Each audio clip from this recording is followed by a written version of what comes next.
Hello comrades, my name is Fritz and welcome back to F1 Challenge 99-02 and welcome to sunny Silverstone for the British Grand Prix. Welcome to the warm-up session. Unfortunately, whilst recording qualifying, well, I say recording, whilst doing qualifying I realised that I'd forgotten to turn on my recording software and I couldn't back out of qualifying without erasing all of my progress. So we've started off at the warm-up session. I did unfortunately qualify 17th despite putting in some of the best laps I've ever done around this circuit and really dialing in the car throughout the entire session. I rarely complete the whole session, I rarely use all 12 laps that you get given. However, in this case I did because I really wanted to eke out all of the performance that I could from the setup that I was using.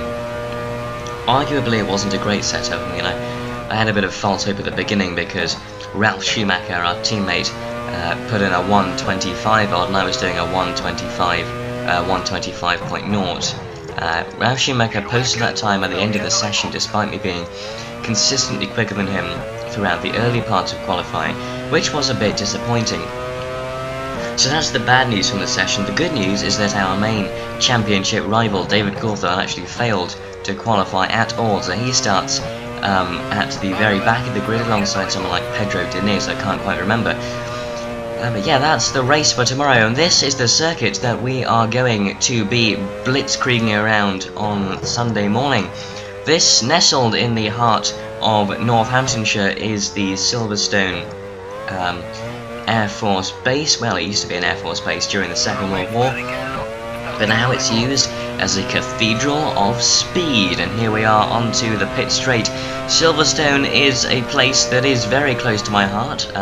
I first went to Silverstone in about 2008 or 2009 for a Formula Renault 2-litre race. I sat on the start-finish straight coming out of the final corner, and then in 2015, we're going up in the world here, I went to the Formula 1 British Grand Prix, which was won by Lewis Hamilton. It really was a fantastic experience. Hamilton knows how to treat his fans, he works very hard for his fans, and I sat up at the top of the circuit, which I'll show you in a second, and he came across on the tarmac section that's now there, did a donut, gave us a little wave, and it was very good.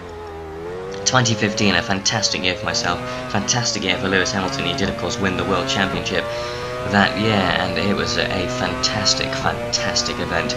He knows that the fans have invested a lot of money in coming to watch the event, and he wants to reward them, and that is what all you can really ask for a Formula 1 driver, apart from the fact that he does indeed perform on the track. So I'll do a kind of lap guide. I have set the car up just about. I'm just kind of fiddling around with the setup, trying to tweak it as much as possible before we head into the race. I want to make it into the top 5. It doesn't look like we're going to make it into the top 3, unfortunately. We have been doing quite well, consistently making top 5 finishes. As we head on to the start-finish straight to begin this timed lap, this time doesn't really mean anything. That was the very fast right-hander of Cox. I clocked about 148 miles an hour through there in qualifying. That was a meager 130 by comparison. I'm not really on the limit. This is Maggots and Beckett's. This is Chapel. The grandstand you can see on your left as we hurtled through there was the place where I sat and where Hamilton came to meet us during that race that year, and into the insanely fast, once again, Stowe corner. You want to take this flat ideally, but a bit of a dab on the brakes, going very wide, completely missing the apex. And then brake between the 100 and the 50, maybe about 75 for Club and Vale around here. A very long Club corner, letting the car run wide as we run down to Abbey and Farm. This section of the track no longer exists. It kind of cuts back in towards Maggots and Beckett's to create a sort of arena section into Bridge Corner, which you can take absolutely flat out. Don't use the curb though. Don't use that much curb, because that's really a good idea as we spin off into the gravel. And this is Brooklands and Priory, braking hard into the very slow complex of Luffield. Have to be very patient on the power out here, waiting for the track to fall away when you can really get the car Get the car's front end really biting into the tarmac before you accelerate out through Woodcote and back onto the start finish straight. That's where I sat for the Formula Renault race. Hurtling back into Copse. Let's see if we can't go a bit faster. No, that was even slower actually. Don't drop a wheel on the grass. Here's Maggots and Beckett's. Very fast complex here. If you can get the front end really gripping into the tarmac, there's the grandstand where I was for the Grand Prix that year. And Chapel, very tricky corner to overtake at. The only driver I've seen overtake there is Max Verstappen in 2016 on Mercedes driver, retired Mercedes driver and reigning Formula 1 world champion Nico Rosberg. He went round the outside in a very barnstorming, elegant and fantastic manoeuvre. That kid has sure got skills. Break at the 75 for Vale and Club once again. Probably going to go into the pits on this lap. But yeah, that's your track guide. It's set to be an exciting race. I'm sure we can make up some good grid positions right off the bat on the first lap. Where we'll go from there is uncertain, however. The other cars do have much better straight line speed and kind of cornering ability than myself. That's what spun off at Priory there. That was a terrifying shot. Luckily we've got huge gravel traps for that purpose. In fact, the entire Silverstone area is just such a wide open expanse of land because of course it was an old Air Force base during the Second World War. A funny pit entrance. We don't want to get caught out of that if we need to use it at any point during the race. I hope we won't have to. It's a short race, 5 or 6 laps as usual, as we head into the pits, and I guess we can head over to the British Grand Prix. Here we are, about to begin the 1999 British Grand Prix from Silverstone. Deep in the heart of Northamptonshire, this is a fantastic, fast, flowing and somewhat technical track. And we're here with Alessandro Zanardi in the Williams team. Funnily enough, we actually qualified, well, we actually posted a 10th quickest time in that warm-up session this morning. But here we are on the grid for the Grand Prix. Let's see what will unfold over the next 10 minutes or so. There's Hakkinen. Schumacher. David Coulthard is, well, he somehow managed to... He is somehow near the top of the grid there. I'm not entirely sure how that happened, despite the fact that it didn't post a time. Maybe that's because I didn't fast forward the session at the time, but yes, we're going to have to find out what happens next, because we have to wait for those 5 red lights to go out and the race to get underway. So here we are, clutch is in. Wait for those lights, there they are on the gantries on the left. 5. Lights out, away we go. That was an unusually long hold, and I've lost a few positions right off the start. Into 19th place as we hurtle into Copse Corner, gaining some positions back immediately. Back into 17th place. And finding where the cars aren't as we hurtle into Maggots and Beckett's. This could be the spot of a huge accident, and indeed it is. That could have been a very nasty collision. And we're 3 wide into Chapel. That's a Verstappen-esque manoeuvre into Chapel and out onto the hangar straight. We're up into 15th place. This really isn't going so well so far, but we can find some positions under braking into Stowe Corner. It's a 5-lap race. There it is, there's the Ferrari of Eddie Irvine. We've gone up the inside at Stowe, he's got a better run on the exit. We're going to have him under braking at Vale. There's the 75, hit the brakes. We've got a Ferrari off in the gravel. This is a stunning development so far. That could put a dampener on Michael Schumacher's championship hopes. There's Olivier Panis is right behind us. He's only just coming out of club though. We've pulled out a good lead, and there is Heinz Harald Frentzen in the Jordan. Can we catch him as we run over the chicane? That's not gone so well. We could have had a very good overtaking opportunity there. And find the braking point into Priory. Can we catch Frentzen? Frentzen, our race rival, I do believe. Well, we're going to make him our race rival. Can we find a space? Round Woodcote to complete the first lap of the British Grand Prix. Frentzen pulling away a little. We've run a little bit wide over the curb. How fast can we take Copse? How brave can we be? 130 miles an hour. The Sauber up ahead has gone wide. That's holding up Frentzen. This could be good for us in the long run. Find the curb into Maggots and Beckett's.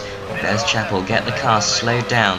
Frentzen having a bit of trouble on the exit. He looks vulnerable as we head back out onto the hangar straight for the second time. Olivier Panis 0.9 of a second ahead. Can we do anything astonishing through Stowe? Let's find out. Down on the brakes, take a nice wide entry. Everyone's checking up into Stowe. We've got good opportunities into Vale once again. This is where we passed the Ferrari and saw the other cars in the gravel. They still are there. It looks like their race is well and truly over. Tad bit of oversteer on the exit of Vale there. Franson using all of the track. We're following him through into either farm or village, I can't quite remember. Last of the late breakers into the chicane. We had a look, it wasn't quite fast enough. Can we get a better run into bridge? I don't think we can. We're going to make sure we stay consistent. We don't want to hit that curb and spin like we did last time. Put some 3-car action into this very tight final sector. Can we find the space to position our Williams up the inside of Frenson? Yes, we can. Going for the inside. Find the grip with the front end. Frenson's still sticking around the outside. That's admirable. Bit naughty from me then, not giving him enough space on the exit. Frenson tries to cut back to the inside. He's very fast through Woodcote.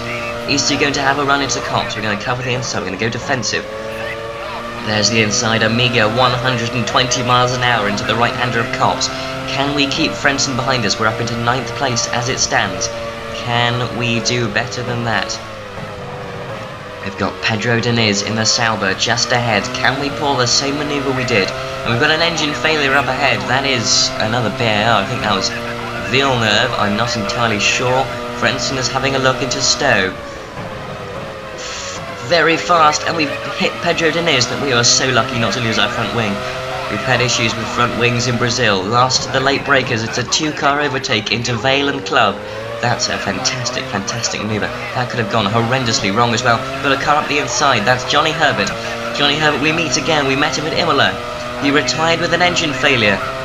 And I think we've got the better of him into Farm or Village. I can't remember which corner this is called. I think it's Abbey, actually. There we go, that's Abbey. I've got the corner names right now.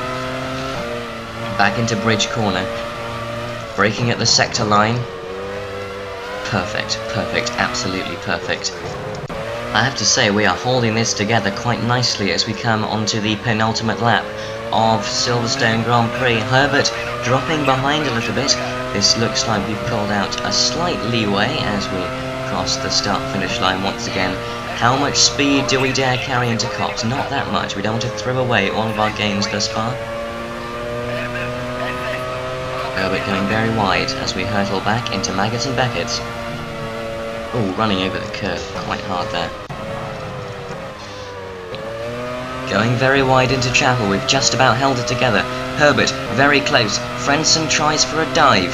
Sorry about the background noise, you've got some other stuff going on in the background. We're going to go defensive. We're going to find Frenson on the outside. Check him up. We missed the apex into Stowe, but we should be okay. This race is hotting up. We're going to be last of the late breakers once again. Into Vale and Club. Frenson tries for a look up the inside. That's not happening today, Sunshine. Very wide on the Exeter Club. Frenson in the hunt for a 5th place finish, and yeah, Frenson backing off a little bit. Do we have the run into Abbey here? Yes, we do. This is good. A bit slower than I would have liked. Can we take bridge properly? Yes, there we go. There's the sector line. We brake for the sector line at 100 miles an hour. Frenson coming through on the inside. Cover him off. This is good defensive driving. Oh, Frenson goes for it. We've just about covered him off once again. This is going to be a very exciting first lap. Open out the steering as we run out onto the start-finish straight for the penultimate time. To start the final lap of the Grand Prix into Cox. We could have really messed that up if we hadn't got that entry perfectly sized up. Irvine challenging for a run on Frenson. This is a 3-car race for the final top 5 position slot. Can they challenge Zanardi and the Williams? They certainly have the speed. This is going to be a tall order. We're finding him on the outside. Stay to the middle of the track. Don't give him too much space. It's one defensive manoeuvre. Those are the rules. We've tried to keep it fair. That's gone well. Do we have the edge on Frenson in the Luffield Vale complex is the question. And indeed, the final very technical loop of the circuit. This is going well so far. Frenson hasn't tried anything as aggressive as he did on the final corner. Maybe he's waiting for something as we back them all up into Abbey. Frenson's going to go through on the outside of Bridge. This is going to be a brave manoeuvre if he can pull it off. The flat through Bridge, can we take him? Yes, we can. Taking the position back. I'm sorry I can't really commentate with full force because this is getting very tough indeed. Hold him round Luffield. Frenson losing ground now, and I think we've done it. Round Woodcote, onto the start-finish straight for the final time. And there it is, we take 5th place at the British Grand Prix. Wow, that was incredibly tense. Those top 6 or 7 cars really nose to tail, and Coulthard, our championship rival, actually winning the race. Hakkinen actually didn't finish. He was sitting in the pits for a majority of that Grand Prix, but yes, wow, that was incredibly tense. I'm not sure which race is next. I should really check these things beforehand, but I doubt that they're going to be as exciting, but hopefully we get more excitement like that, obviously. And I'll see you next time for whichever race it is. I hope you've enjoyed this episode of the World Drivers' Championship in F1 Challenge. I will see you on the other side.